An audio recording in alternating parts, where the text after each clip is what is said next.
Hello everyone, welcome back. So, Memory of a Killer season 1 finale ending explained.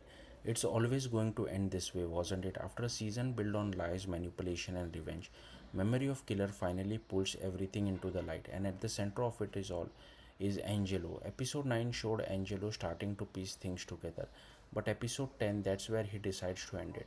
After Earl's death and the rescue of Michael, Angelo makes a surprising choice.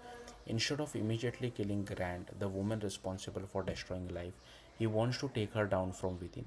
And that's interesting because this is a man whose job is literally to kill.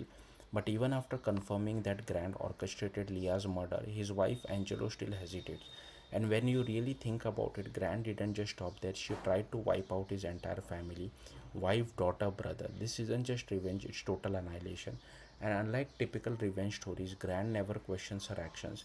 There is no guilt, no hesitation. She is calculated, ruthless, and completely committed to Angelo's downfall, which makes Angelo's plan to invoke Agent Roberts and trust Nikki feel risky. Because Grant has already proven one thing, she always has people on her side. That includes Nikki.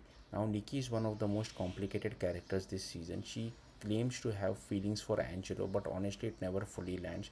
We have almost seen her betray him again and again, manipulating his memory, staying loyal to Grant when she had chances to come clean. What actually changes her? Not love, it's when Grant goes too far, ordering the death of a pregnant woman. That's the line Nikki can't cross, but by then it's too late. The plan to expose Grant is doomed from the start. Grant already suspects Nikki, she's already steps ahead.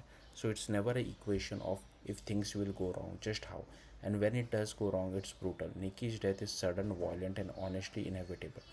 The moment she chose to stay and help Angelo, her fate was sealed. And that loss, that's what finally pushes Angelo over the edge.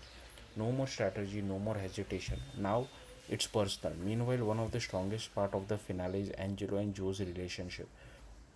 It's grown all season from tension to trust. Angelo knows Joe's limits, respects them, and even tries to keep him out of the final confrontation. But Joe shows up anyway, and it's a good thing he does because Grant doesn't come alone. What follows is one of the most intense action sequences of the season.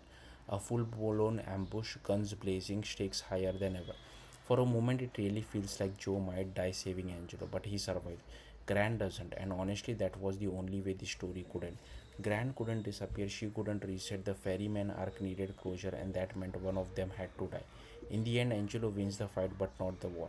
Because while all this is happening, another bomb drops. Maria finds out the truth. Grant, in one final cruel move, sent proofs of Angelo's crime not to the police but to his daughter. And that's worse because for Angelo, losing Maria is more devastating than prison, more painful than that. To make it even more heartbreaking, the show reminds us of Angelo's biggest vulnerability, his early onset Alzheimer's.